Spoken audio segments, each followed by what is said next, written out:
We're gonna see if we can beat every difficulty of Candy Falls without reusing a single monkey or hero. So if we use Sauda or a dart monkey on easy, we won't be able to use either of them for the remaining 13 difficulties. Now, I plan on saving those two for a while, so we started off this challenge on easy with Gwen in the middle right of the map. This will give her tons of time to attack Bloons, as well as giving her an amazing spot to throw her cocktail and tough rounds. Next, we got a mortar down and targeted the start of the track. If needed, we can micro this guy, but I don't think that'll be necessary for a while. Anyway, we upgraded him to a 2-3-0 on round 14, and he was handling most of the balloons. There were just two things to look out for: purples if they got past the mortar, and camos, as our only way of popping those is with Gwen's cocktail. What's funny is that the first time these appear are back-to-back rounds of 24 and 25, and both went off without a hitch. The mortar was already fast enough to handle purples, but on round 29 we had enough money to make it an artillery battery, 3xing its attack speed. Now we just had to burn the rest of the camos and we were good to go. Round 33 we got most of them, with our road spikes taking care of the rest, and we got all of them on round 36 and 37. Then we took down the mob with our mortar's ability and a tiny bit of micro. Onto Deflation, where we'll be running Ezili and Attack Zone. We placed these two in roughly the same spot and hit play. We figured that this was one of the few tier 5 monkeys we could afford for Deflation, and Ezili would provide camo detection with her totem and even decamo the balloons once she is a high enough level. This worked great as we unlocked her totem right as we needed it. Round 45 is full of camo purples that Ezili needed help with, and the 10 life sacrifice was well worth not leaking any of them. Then her totem came off cooldown just in time for the round 47 camo pinks, letting us pop enough of them to still have a mana shield. There was just one problem.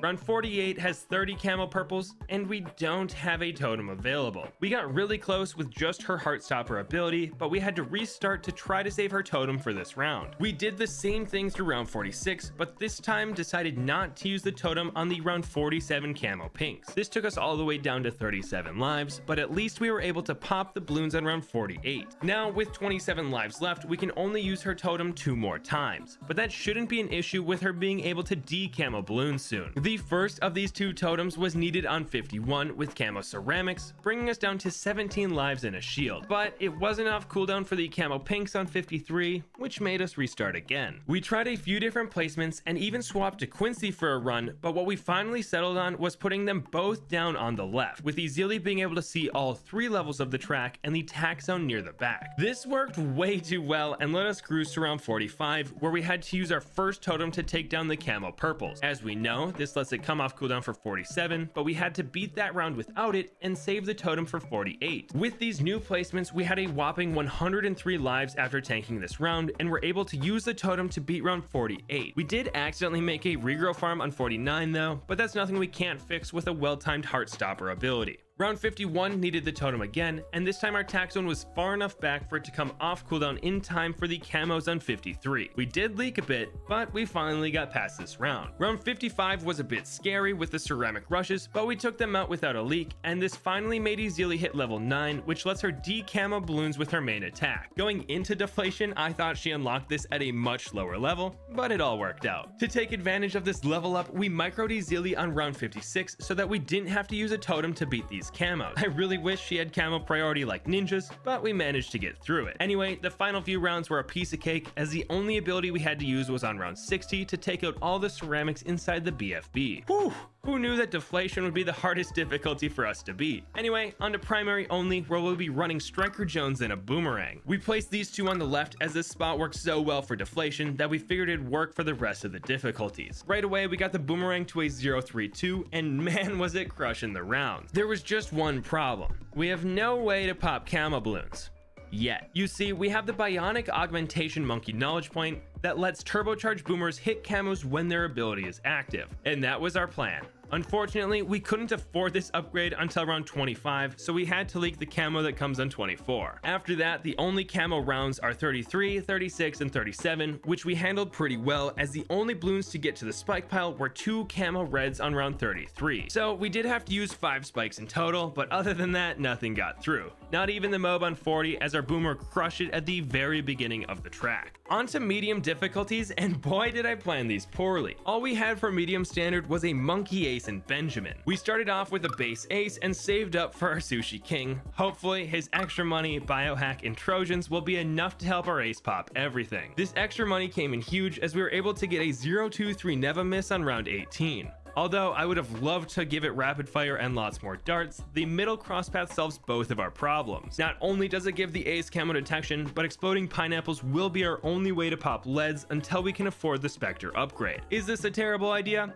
Probably. But we have the targeted pineapples monkey knowledge point that makes pineapples only get dropped near the track, and when we pair that with wing monkey, we get a somewhat consistent lead popping option. I mean, neither round 28 nor 30 got very close to leaking. Rounds 37 and 38 were a bit tougher, but Bloon Trojan helped out a lot. Both rounds we popped a few leads at the very end of the track that normally would have leaked their child balloons, but Trojan took care of that. Then on round 39 we made a Regrow Farm, but that was solved with a well-timed biohack. So far we've leaked quite a few balloons, but Ben is on it, giving us 5 lives at the end of each round, plus he made round 40 very easy. But this let us save all the way up to the $23,000 Spectre upgrade, which we got on round 45. And from here, it was an easy win. I don't even know if I touched my keyboard again before popping the BFB. Moving on, we have military only. For this, we were running a submarine and Churchill, 2 strong towers, so this shouldn't be too bad. We started off with a 000 sub, and this let us save all the way up to Churchill, who we placed at the start of round 9. From here, we got our sub to a 420 angry reactor, and watch these two do work. They absolutely destroyed everything except for moabs. I had to use Churchill's level 3 ability on rounds 40 and 50, but other than that, it was smooth sailing all the way to 51, where we had enough money for an energizer. This crushed the rounds, and the next time we used an ability was round 60, where we used both artillery barrage and armor piercing shells just for fun. The next difficulty is my biggest weakness: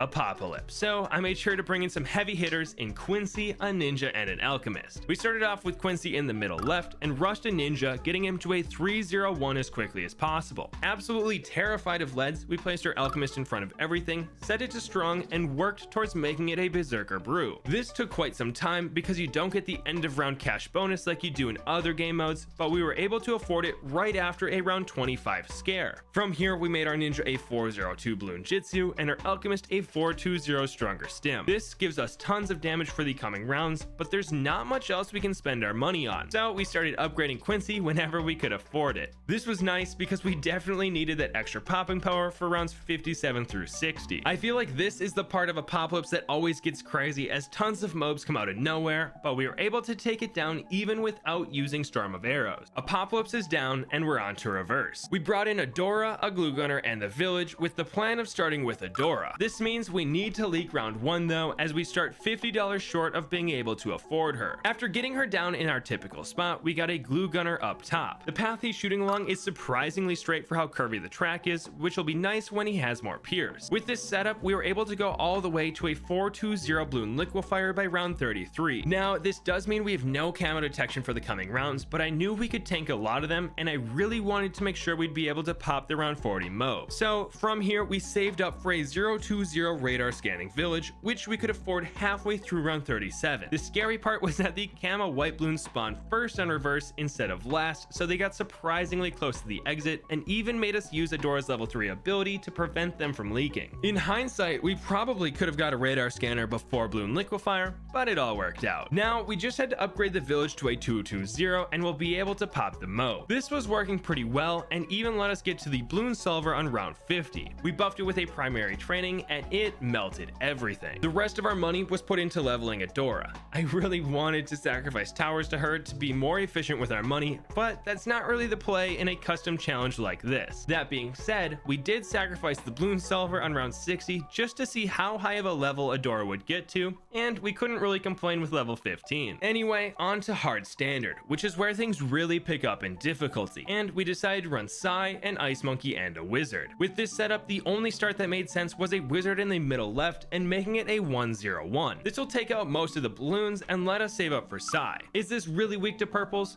Yes, but those don't come until round 25. To counter them though, we put an Ice Monkey in the initial loop and made it a 210, as that'll handle purples and lead balloons. Next, we upgraded the Wizard to a 302 and made our Ice Monkey an embrittlement. This crushed. Until round 40, we just didn't have the damage to pop the mob. Now, I could have sold the Ice Monkey and upgraded our Wizard to an Arcane Spike, but that would have counted as our 1 Ice Monkey and purples would have beaten us on round 45. So we restarted doing basically the same thing. starting with a 101 wizard, saving up for Psy, then getting a 200 ice monkey at the start. If we leave this ice monkey as a 200, we should have enough money for an arcane spike by round 40 and we'll be able to pop the moab. But this time around we were having a lot more trouble popping all the balloons. I was kind of shocked at how much the cheaper ice monkey was making a difference aside from just missing purples. And then it hit me. I was saving up for arcane spike and never purchased arcane mastery. The second we did that around 37, everything got much easier. Anyway, we coasted to round 39 where we had enough to purchase arcane spike. This destroyed the moab and now we can upgrade our ice monkey to a 420 embrittlement. With not much fear, we saved up for a tier 5 upgrade. I figured we'd get the archmage, but if we got hard stuck on a round, we could always spend money on Psy or get a super brittle. Luckily that didn't happen and we got Gandalf up to a 502 on round 61. This smoked even the hardest rounds and let us get a super brittle on round 77. Probably not needed, but I wasn't gonna risk anything.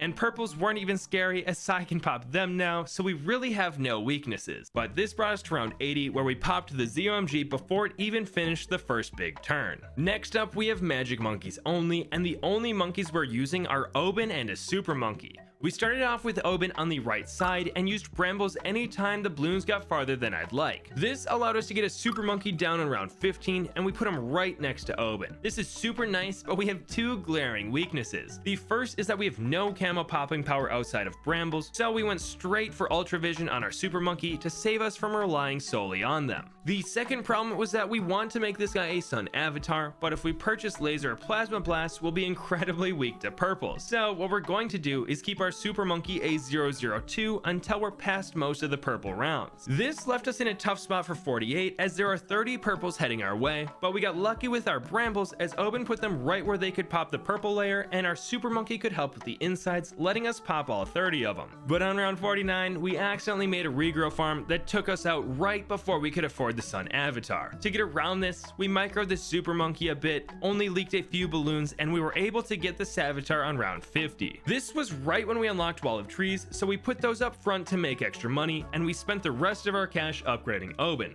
which led to a very easy win. Moving on, we have double HP moabs. We started with Pat Fusty and a Dart Monkey over on the left and saved up for a Heli Pilot. Now, we wanted camo detection on both these towers, so we made the Dart Monkey a 024 Sharpshooter and the Heli a 023 Moab Shove. This will do great for now as we'll have plenty of stalling power for the tanky Moab on round 40, plus the Moab Shove can help out with lead. This surprisingly let us save all the way up for a Crossbow Master on round 49, which just about locked up the win. We did spend money making our Heli Pilot a 025 Comanche Commander, but the run was easy enough to where we set it on patrol points just for fun. Next is half cash, which might be the hardest difficulty of the challenge. Because of this, we saved Sauda, the bomb shooter, and the sniper for this game mode. We started off with a sniper near the back, saved up for Sauda, and we could afford her on round 8 with only a few leaks. From here, we got down our bomb shooter and set it to strong. Between these three, we'll somehow need to counter heavy ceramic rushes and moab class balloons,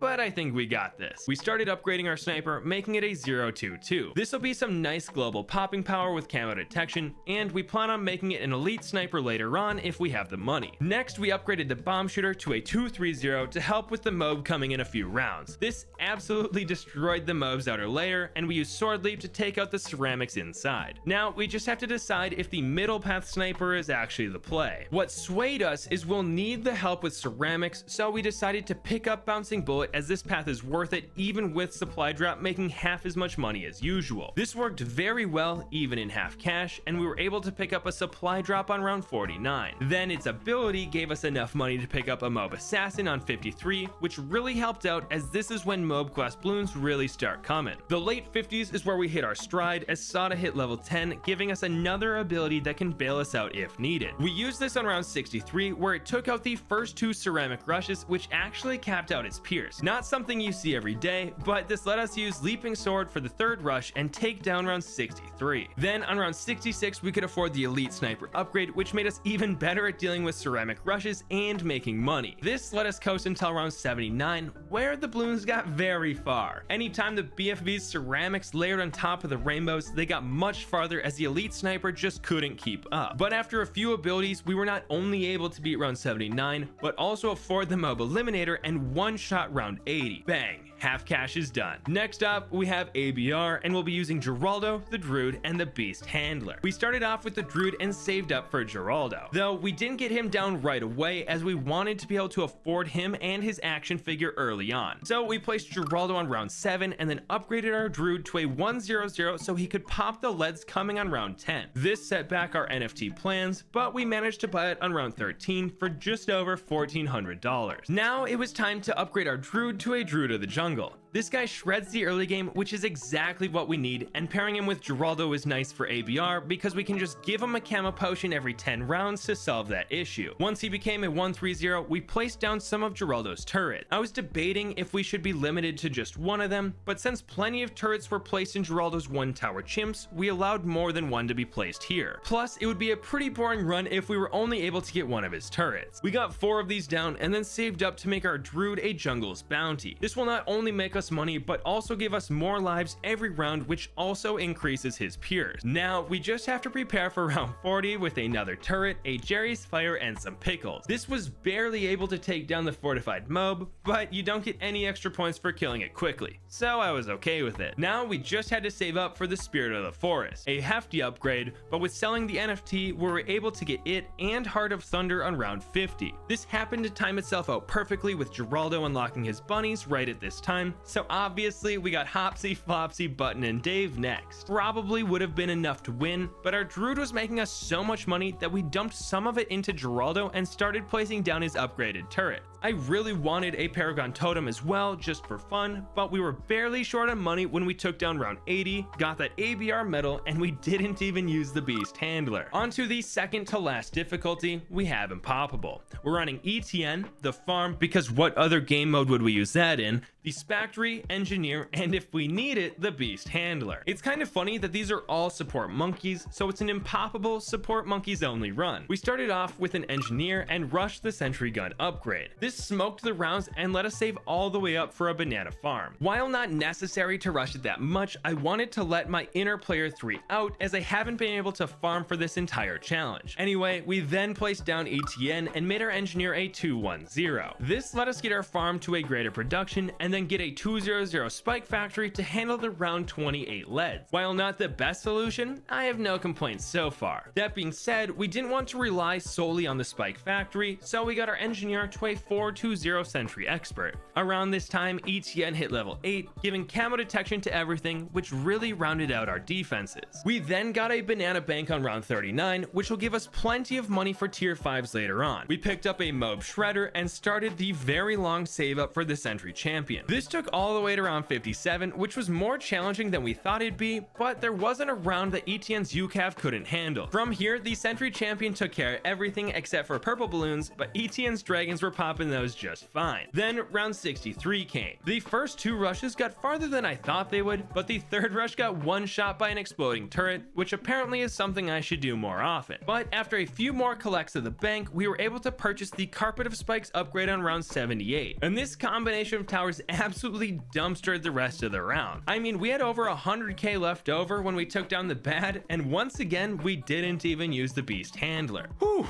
Chimps is all that's left, and we allotted Brickle, the Buccaneer, Dartling, and Beast Handler for the job. We placed a Buccaneer and hit play. It got off to a great start, but round 8 kept leaking. We were so close to the Grape Shot upgrade, but a red or two kept sneaking through. That is, until we put the Buck on strong anytime there were greens in its range, then once everything was down to blues or reds, we swapped it back to first. This barely beat the round, but it gave us enough money for Grape Shot. I was honestly worried that we'd have to place down a Beast Handler or something. From here, we saved up and got Brickle. I really wanted to get her down early as I have a feeling we'll be relying on her later. As for the Buck, we upgraded it to a 032 cannon ship with the plans of it being a Pirate Lord later on. Am I sad that we couldn't give it double shot? Yes, but camo detection is pretty important. Anyway, we got down a Dartling in the top right and slowly upgraded this guy to a 420 Plasma Accelerator. This will carry us through the mid game and allow us to save up a ton of money. My plan is to get the Ray of Doom, so let the saving begin. This was a brutal save up, chock full of micro,